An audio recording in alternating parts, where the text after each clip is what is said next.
All right, hello and welcome everyone to Tattered Cover, another virtual event. We have a really cool event tonight, but before I start, I just want to go over some things. If you need closed captioning, that is available. It's at the bottom of your YouTube screen.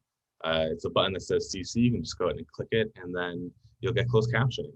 My name is Adam, and I work at Tattered Cover Bookstore, which is Colorado's largest independent bookstore, and we're celebrating our 50th year. So thanks to authors like tonight's guest and readers like you, that's how we've been around half a century. So please continue supporting us and going to tatteredcover.com and buying books and coming in person if you're comfortable doing that. We actually just opened two new stores, one right by one right by Coors Field in a building called McGregor Square. So if you're downtown checking out a Rockies game, hop on over to our bookstore. And if you're out in Aurora, we open up a kids specific store so you can get all the kids books you need in your life. If you're interested in more events, please check out tattercover.com/events. And we have numerous events. Coming up a week from tonight, we have Catherine M. Valente, who wrote a book called The Past is Red. It's a cool sci-fi, kind of young adult, kind of new adult book.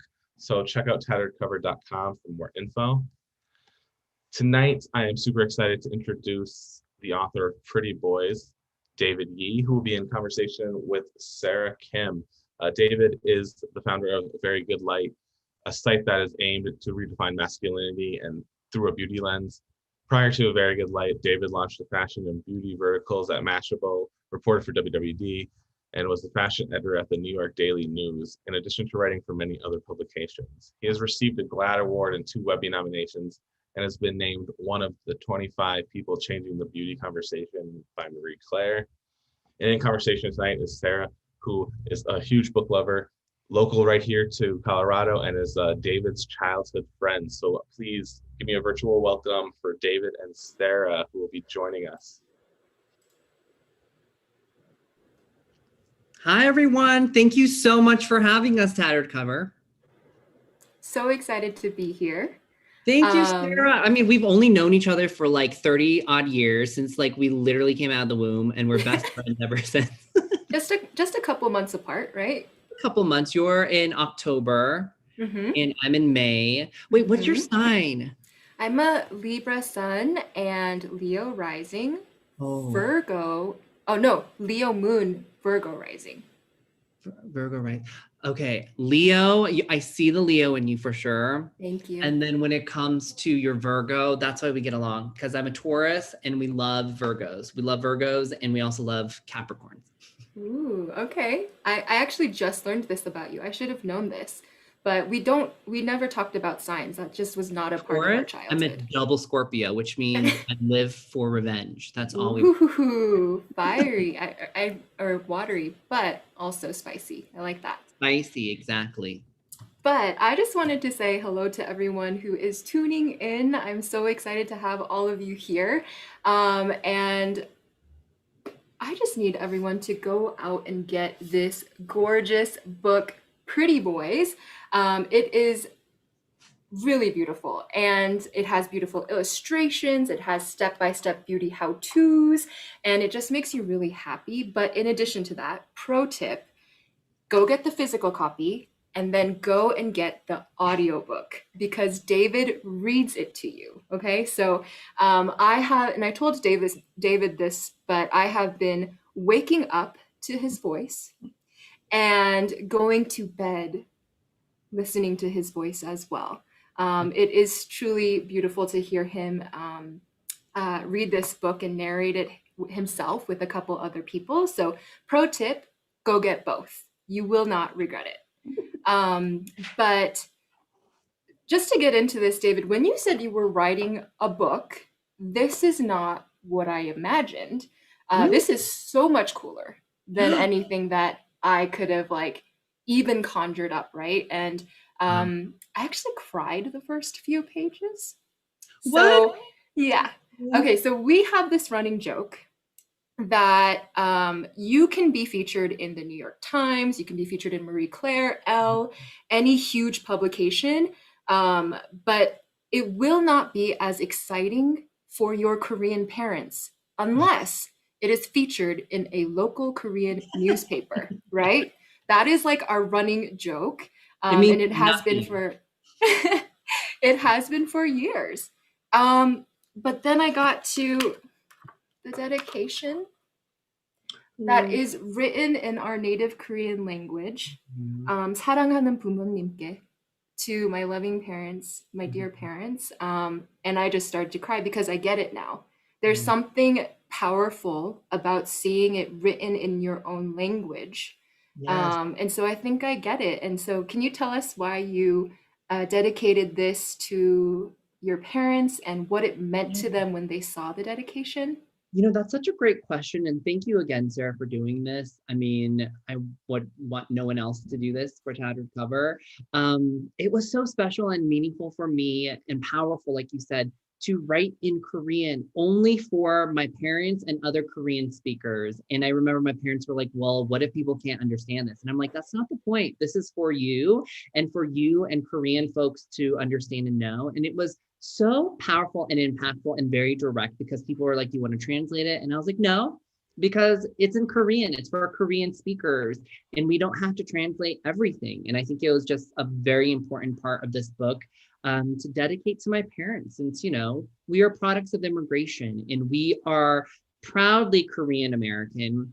And I think about the sacrifices that your parents made, that my parents made. And this is just that small little dedication to them, to tell them that, hey, your legacy is being passed on. And I wanted to honor them forever in a book, right? A book lasts forever. And I wanted their names to both be in there. It says this book is dedicated to my mom, Shin Sun Jin, and my dad, Lee Sun Young.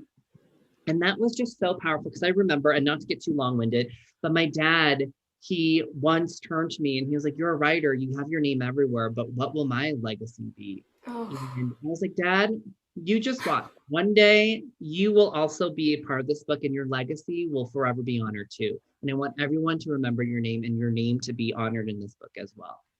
Oh, David, now I'm gonna cry again.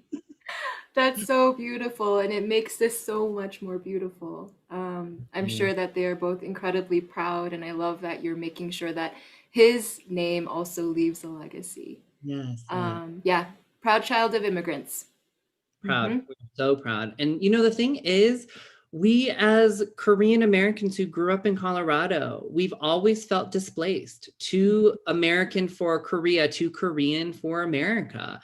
And, it's interesting because Sarah, I've lived in LA, New York. My friends, my Korean American friends there do not know the mother tongue. And it's so interesting and special that our friendship group, we're so proud to be Korean. And I think that's because we felt adversity, we felt otherized, we felt invisible. And so for us, we had each other and we're like, we're so proud to be Korean. And that's why we're fluent in Korean, where my Korean friends elsewhere aren't. And I think that's really special that we grew up honoring our ancestors and our ancestors understanding that they fought so hard for us to live in this moment and just being our Korean selves. I think that's really transgressive. Yeah. And I think another thing that I want to point out is like English was our second language. And however, you have always had such a talent over the English language. Like writing was always your strength. I always brought my essays to you for review and you tore them up in high school.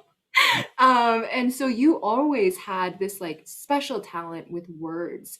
And I was so happy to see it again displayed in Pretty Boys. So the second time I cried, David, was in the intro. There's this precious picture of David. I don't know if you guys can see it, but there's this precious picture of little David. And I'm so embarrassed. Do you remember me as that David? You were prettier than all of us. Like, let's be real. And that's the honest truth. Like, if I am thinking of little David, I can say that you were fabulous. There are people in this world who have like a shine and a special type of brilliance to them. And little David really did. So this really broke my heart. And I'm just going to read a little bit of it if it's okay. But you said, at an age when I was desperate to fit in, conforming was a means of survival. That meant hiding behind a broken facade of aggressive masculinity. The toughest kid in the schoolyard doesn't get picked on. So on the first day, I puffed out my chest, wore my jeans a little baggier, deepened my voice from a soprano to a tenor, and pretended that I was anything but who I actually was, a confused Korean American boy who was bewildered by and afraid of his identity. And in the end of that, you also say, "Here's to you, pretty boy. May your inner and outer beauty light the way." So I was like in tears. Will you take us back to the moment where you realized I have a story to tell? What Wow. inspired you and pushed you to write Pretty Boys? It's so interesting that I wrote a soprano to tenor because it was a soprano to a lower soprano. My voice wasn't that low. It's totally voice. I think that we all have a story, and through storytelling is how we will push through in this world of feeling invisible or feeling as if you're not good enough. We grew up in Colorado Springs, Colorado, which is predominantly POC. It's predominantly white. And I think that for the longest time, we just wanted to be seen and heard for who we are. And when you feel that rejection from that majority society that tells you that perhaps you are less than, or that you Mm, do not belong, or that you're not American, that kind of weighs on you. And I always knew from a young age that I was different because I was Korean, that I didn't look like my peers, that when they asked where I was really from, they were really saying, you don't belong, right? right. And I'm wearing a shirt that says, I'm from here today. But I think that storytelling was always in me because I've always felt displaced and I've always wanted to elevate Asian Americans. And you know this, Sarah, I was an advocate and a fierce Asian Fierce. American. Fierce. An activist since I was younger because I've always felt enraged as an Asian American, never feeling as if I belonged or as if I was good enough. And I always thought about you and our other friends and your brother and how life could be different and better if we just had, that equality even for us, if we were seen as American. And so storytelling began really truly since I was younger. But in high school, I joined the school newspaper. And I remember always writing about Asian American issues. And my editors telling me, I could not do that anymore. They're like, we don't want to be considered an Asian loving newspaper. And I was like, every single story that I write, even if I wrote every single time about Asian Americans, we'd still have a lack of representation in our school newspaper about Asian American Yes. stories. And so I've always advocated, and I was fearless when I was younger. I look back at like speeches that I had at the talent show that I put on for our school. And I have that video and I watched it the other day, Sarah. And here's like little David on stage saying, we need to get through adversity through diversity and inclusion, and that's the only way through. And I was like, oh my gosh, like how did I have the guts to do that when I was 15? But I think that was that inner rage, that Han that Koreans have, that Mm-hmm. really pushed me as a storyteller to advocate not only for us but all disenfranchised folks and people. But I do think that pain and that deep pain that we felt allowed us to be more human and allowed me to be a journalist that wanted to uplift other people in all spaces. I mean, I wasn't always like that, right? And I feel like we all have this growth and we all evolve and we become more compassionate, and hopefully that's where I am now. But it took a while. It took a while. Yeah, and it took a lot of courage and a lot of bravery for you to speak out like that and to be so bold. I remember when I was younger, I was so quiet. I was the most timid of us all, probably. And I didn't find my voice until after college. But I think what I'd like to say is, for those who are using their voice, however old you may be, you might be in high school, you might be in college, you might be even younger than that. You have always been vocal since you were like a child. Maybe That your for both. voice, yeah, that your voice is, important and it's valuable. I think that is something that, you definitely taught me. And then as late as it was, I did finally find my voice. But you were the one that was like, all right, here we go. I'm gonna take this gasoline and this like fire with me, and we'll see it all burn down if I need to. That was like you at 10. Um, No, you were fierce too, and you were always wise, and you were always an old soul, and you had that wisdom and conviction within you. just But if quiet. I think you always had that. It's just that perhaps after college you were able to finally speak it, right? But you Hmm. always had that charisma and that light and that inner wisdom that we all looked up to Sarah Kim. Thank you, David. Well, back to the book. What I found so beautiful about Pretty Boys is how inclusive you were in the writing, especially when writing history, right? Because Pretty Boys is history. This is a historical book. It is a beauty how-to, but you also wrote it for all the communities, all the intersecting identities. And as we know, history has often um, been written to exclude the truth, to exclude voices, but not Pretty Boys. Right. Not Pretty Boys. From Hwarang, the Korean flower boy warriors, to the Black Panther Party and the politics of hair, to the gender nonconforming people like the Hijras of India, I Yeah. was so happy and just so fulfilled to see the vast array of people and identities that were included. What chapters were the most fun for you to write, and did anything really surprise you? This is like the most thoughtful conversation, by the way. Like Sarah really read the book. I and listened to it. I told you go get the book, but also get the audiobook. Well, thank you so much for reading this book. Thank you. I really do thank you for this question too, because it was so essential for me to write about, pretty boys in an inclusive way. I mean, the cover, it's all non-white people, right? I don't Yep. know if you noticed that, but I wanted to deliberately showcase that the pretty boys can be, Filipino, can be, Parang, Korean warriors, they can be, Latinx, they can be Black. I wanted to really showcase how beauty is so diverse. And in this country, unfortunately, when we say boys next door, we have a certain European kind of look, that blue-eyed, blonde-haired boy that comes about. But I wanted to kind of redefine that.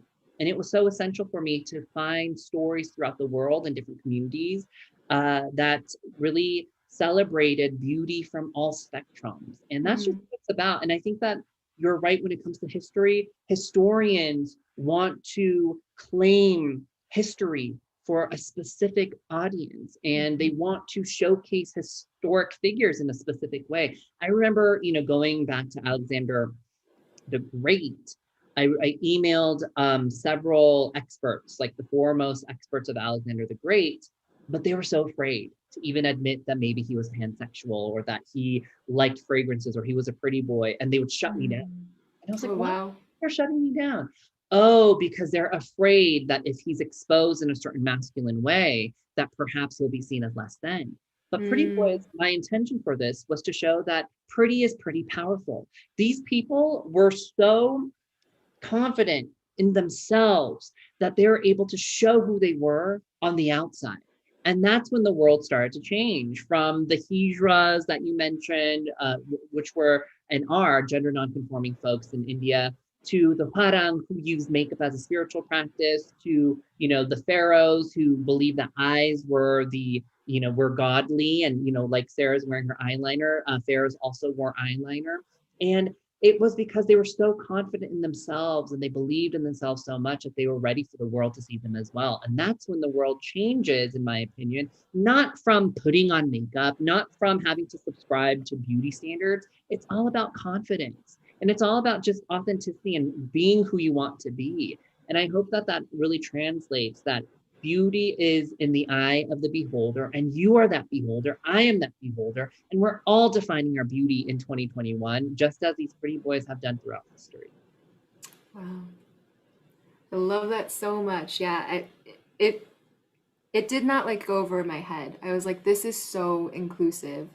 And I think that's what's so special is that it's a different kind of history than what we're used to, right? I'm pretty sure like you almost started like, um, a demonstration at your school because you were unhappy with the history curriculum. I'm pretty sure that was like one of the conversations we had when we were in high school, where Yeah. you walked out of a class because you thought the book selection or the literature selection was not inclusive, and did not include any non-white authors. I remember this. You used to, yeah, you used your voice. You absolutely did. It's so Um, crazy. I can't even, I don't know where that came from. I honestly don't. Like, I was so bold. Sometimes I wonder like what younger David would think of me now, because I'm like not as bold and like I'm fearful of things, but younger David was fearless. But I think that it comes from, like we said, we've never felt included. And it's like history has been told from a certain lens, which, mhm. let's face it, comes from a predominantly white majority lens. We'd never heard about Asian American history. And I've always talked to you about this. Like, why is it that we're not talking about Japanese incarceration, or we're not talking about the atrocities that happen with hate crimes to Asian Americans, or, the Korean American history too? And that was something that came very clearly to me in our senior year. I don't know if you remember this, but we had a class, an entire semester dedicated to Canadian history. And I was like, why are we going to Canadian history when we're not even learning about Black history, Indigenous history, Latinx Mhm. American history, Asian American history? And the teacher threw a piece of chalk at me, because I was like, why are we learning about Canadian history? No offense to Canadian people, but I want to learn about American history first, then Canadian history, and give me a choice to, learn more about, what happened in our country. But I think that it was really special for me and Pretty Boys to allow us to have a safe space to write about the breadth of, diverse history, and how many people. I mean, I'm so proud of this chapter about Black history and Black beauty history in this book, because I Yes. think it's rarely talked about, and how it goes so far back about how a lot of Black beauty brands thrived throughout history, how the Black Panthers used their hair as a symbol of power and change, and a conduit of change. And I think that there's just so much that, I wish that I learned in school. I agree.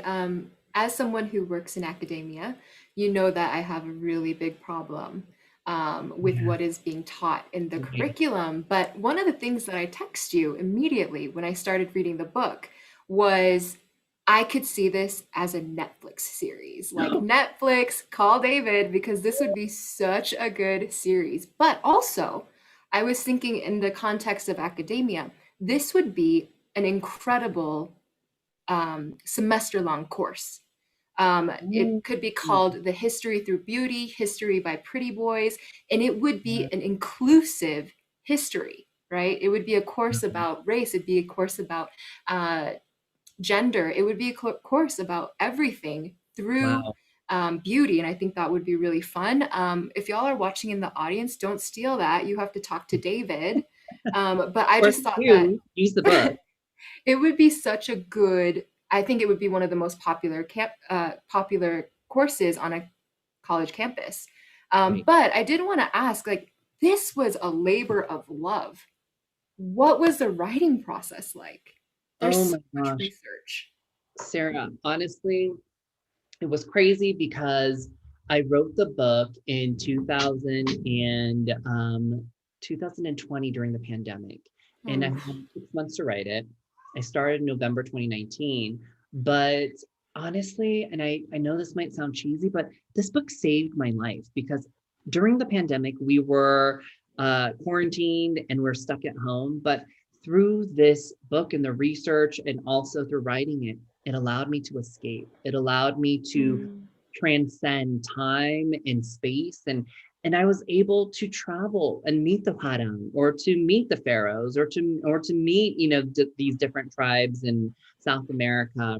And that healed me in our chaotic world, in what was going on, and so much trauma. I was able to leave mm, and go to better times, or seek refuge in these prominent figures. And though it was intense and I was stressed out, it really did help me to survive. And I'm just so thankful for this book. I really am. I'm so grateful wow. for this opportunity. David, some of us during the pandemic passed the time by baking. And I like how you left the pandemic with a book and a beauty brand company. Like, are you for real? Baked a book, I baked a beauty brand, but I think that it comes from passion. I mean, I also love baking. I want to learn how to bake better, but I think that that's just how I coped. I was being super productive because that was the only coping mechanism for me. And other people, it was through baking or the dalgona coffee, that they made on. But I think that for me, it was just being super productive and understanding the greater picture, which to me is inclusivity through beauty and change through the beauty industry. And that's just what I've always been passionate about. I've always been passionate about change. I've always been passionate about ensuring that we all can have a equitable experience living on this planet. And we still have obviously so much work to do. And I have so much work to do as a human being, but hopefully we can all be self-aware and evolve and continue to evolve in the right direction. And being productive was just my way of having this love letter. Like, I wanted this to be a love letter to everyone who perhaps felt displaced like I was, to know that they have a place in this world, that they belong and they matter. And so I kind of put extra I guess an extra kind of layer of burden on me because I didn't want to fail people who needed this. Wow, that's beautiful. And yes, again, I highly recommend that people get this book and gift the book too, because I think it would be a beautiful gift. But back to kind of what you've written here, you feature folks, some of my favorite folks like Harry Styles, BTS, Bretman Rock, and you call them, quote, the rule breakers, the anti-establishment iconoclasts who weaponize beauty for positive change, leading the charge in the identity revolution. So Yeah. right now, who are you most inspired by? Is there anyone that you're watching where you're like, that's awesome. I'm obsessed. We spoke about them, but Alok is a gender non-binary activist, and they're just so awoke. I mean, Alok Yes. is awoke. And I'm Hmm. so inspired by them. I am inspired by Bretman Rock. I think Bretman Rock, he's fearless and he's just a wonder kind, so young, so fearless, and he's creating a new way for young people. I'm inspired by BTS because they're redefining what Asian masculinity can look like in a positive direction. I'm super inspired by Gen Z and the TikTok generation. They're just killing it, right? They're So very creative. fearless. They're so creative, so fearless. And I think that that's creating a new wave for folks like my nephew who's 1.5 to be able to come into a more inclusive world where he could be embraced and celebrated for who he is, which I never was celebrated as a child. I was always told to go back to my own country, and I was like, but I'm from Colorado. And so I hope that he feels belonging because of these pretty boys right now. Oh, that's so beautiful, David. You wrote it for the people who needed it, and that includes Yes, yes, oh, for sure, for sure. to make a more beautiful future, right? For the next generation. I hope so. A better future and a better present, because we just have gone through so much trauma in the past year, the past 4 years, the past decade.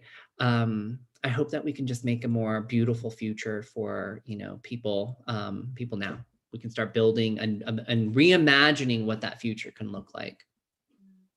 So I know that there are folks who are waiting to ask you questions, but this is my last question. So to end Pretty Boys, you included a section called What I Love About Me. This was another place where my eyes were starting to tear up. You included 10 pretty boys next door on how they Mhm. came to self acceptance and love. Yeah, So you moved yeah. through like historical figures and iconoclasts, and you end with Pretty Boys Next Door. Mhm. Why did you choose to end Pretty Boys this way? I wanted to redefine what beauty was and what beauty looked like. I wanted to include all voices who perhaps were passed upon because of their unique identities.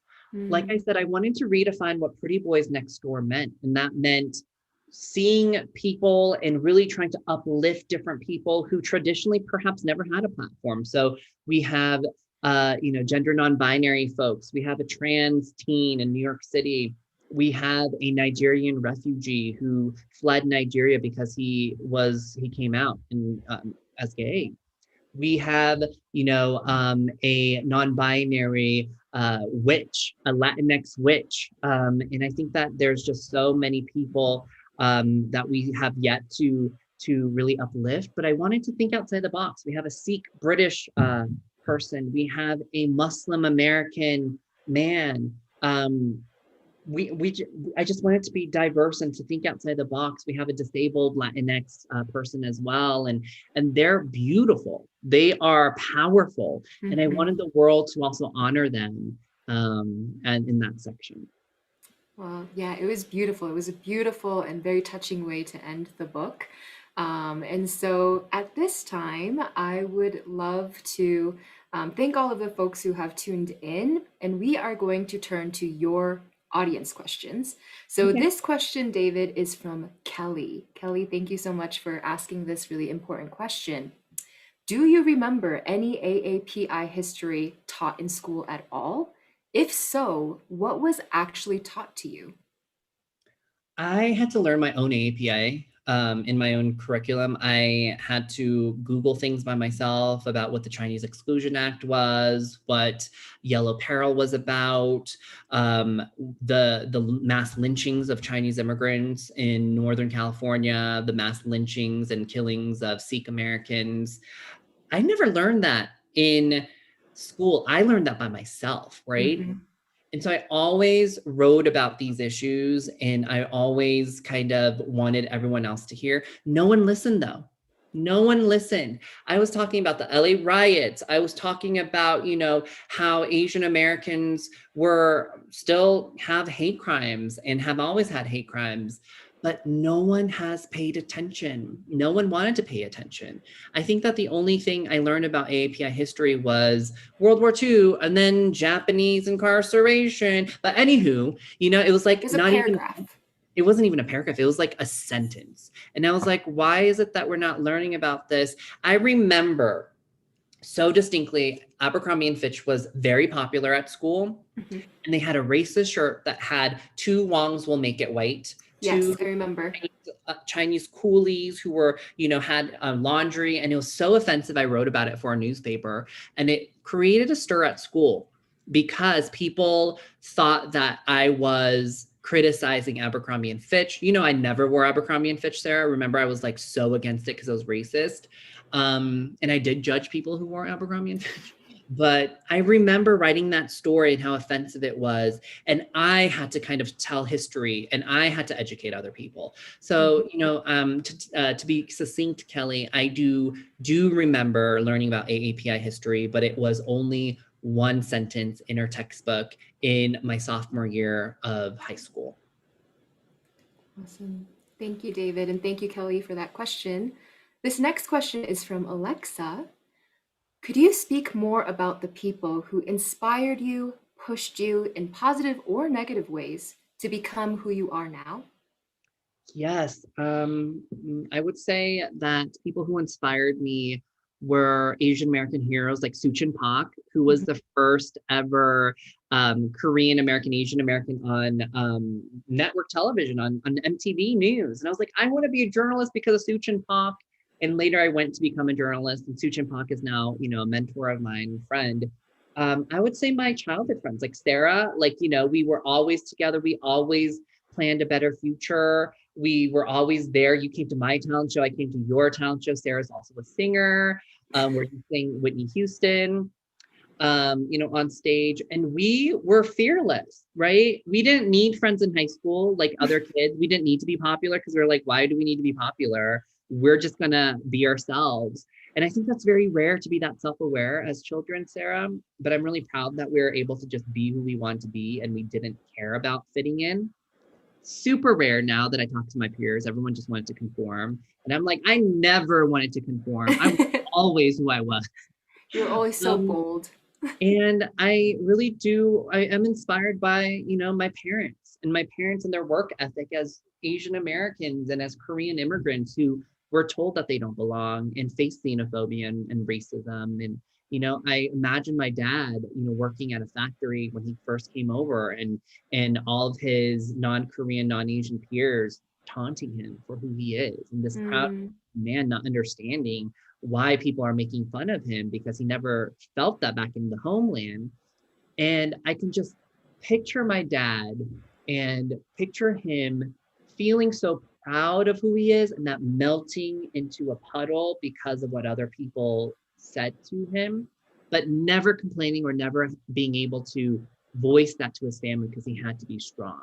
And I think that that's something that I'll always picture in my head, just my dad having to go through so much, and your dad too, Sarah, and our mothers as well, just how much they faced, but they never showed it to their children because they never wanted us to feel that hurt. mm-hmm. And so I really do honor our parents and Korean American immigrants the most. I really do. Yep, and that's why it is dedicated to your parents. Yes. Beautiful. Thank you, Alexa, for that question and Thank you, sending you so Alexa. much, yeah, so much gratitude for being here. This next question is from Sarah.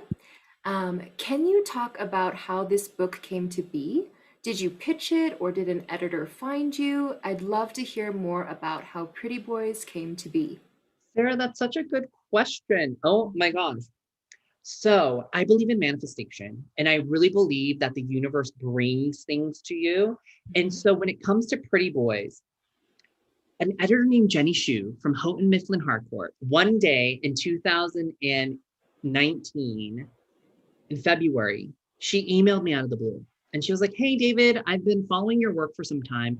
Would you ever write a book?" And I was like, "Oh my gosh, the universe answered, but why is it so late? Like, I manifested this like 5 years ago. Why is it coming to me now?"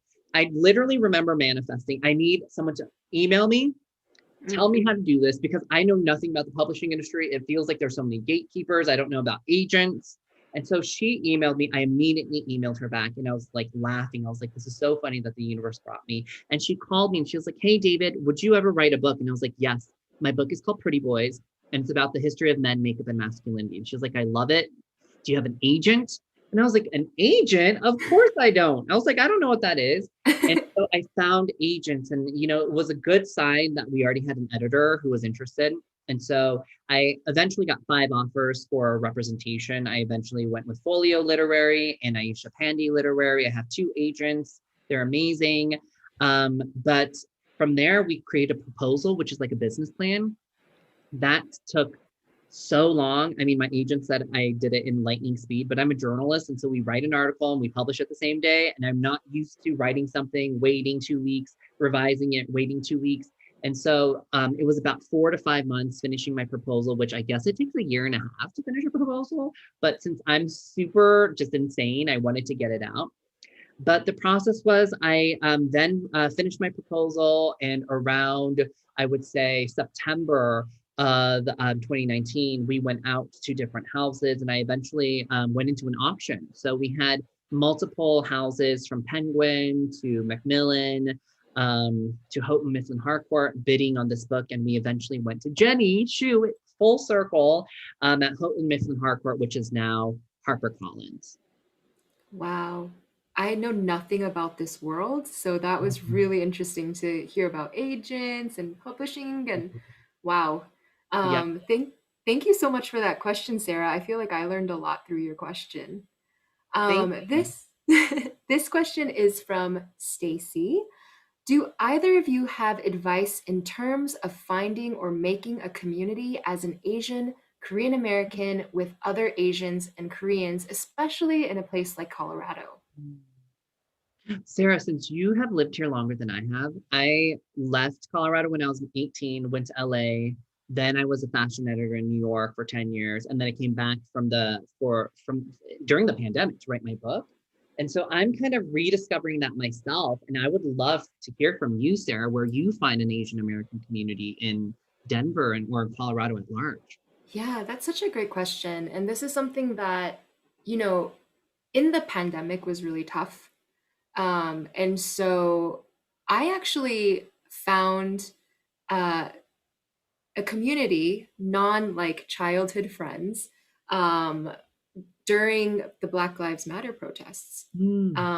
And it was because we were going out and protesting in 2020, and we found um, other Asians who were organizing for Black Lives.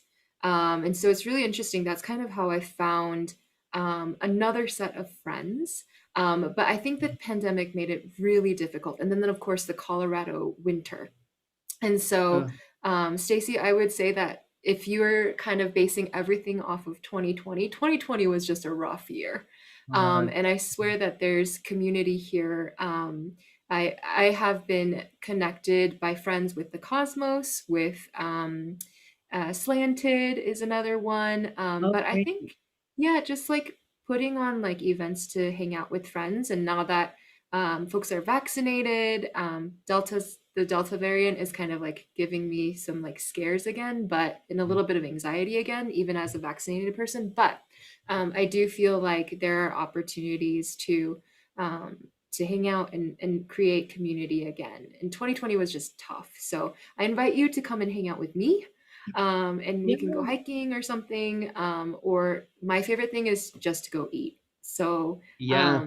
yeah, please come and hang out. And the more that we connect and then connect each other to others that are in our circles, I think that's just how community is created. And how would people like find you to connect with you? Me? Hmm.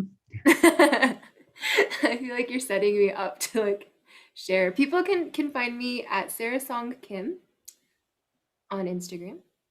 And yeah, be happy to connect with y'all. And then go follow, join the Cosmos and Slanted. I think those are some really great ways to find community too. And then things will get easier as COVID is lifting. I want to meet the Slanted family too. I want like Yeah. an Asian American community here. I mean, you're in Colorado right now, right? You've been very busy traveling. Yeah. Where are you coming back from right now? From Los Angeles, where I did a book event at Skylight Bookstore in Los Feliz, and then a boba event with the boba guys in Culver City. Nice. Um, and I wish we could do this in, in person, but because the Delta variant going on, I was like, I don't want to risk people's lives to, come to the bookstore just for this. So I'm so glad we could do this virtually, and I'm just so grateful for everyone who tuned in. And thank you for your questions. Yes, thank you all so much for your questions. David and Sarah, that was such a pleasure. We host a lot of events, but never with two childhood friends. So this was like just great and so natural. And I know, David, you told us, or Sarah told us where we can find her on. And by the way, Sarah, before this, I did like check out like your Sunday songs you did, and Dinosaur is very fun. Thank you. Um, That's so kind. but Please be my friend. oh, definitely. And then David, where I know like everyone knows you, but tell us again where we can find you on the internet. You can find me at Socialite, which is my Instagram handle, or follow the beauty brand at goodlight.world, which just launched about 3 months ago. So you can find us there, and I'll be continuing to talk about, beauty and inclusion. I do think that's my calling, and that's the space I want to be in. But I just want to leave everyone with this. Like, we truly have the power to transform and to make a difference, and one person can make a difference. For me, I'm no one special. I don't come from an area in the world that is super special. It's just I had an idea, and I think the universe wanted me to fulfill that idea, and it led me to do that.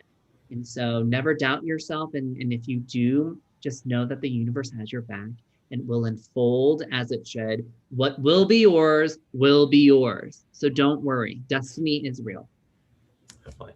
Well, thank you both so much. Thank you everyone who's been out there listening. And this was seriously one of my favorite conversations. So it was a treat. If you were here, this was amazing.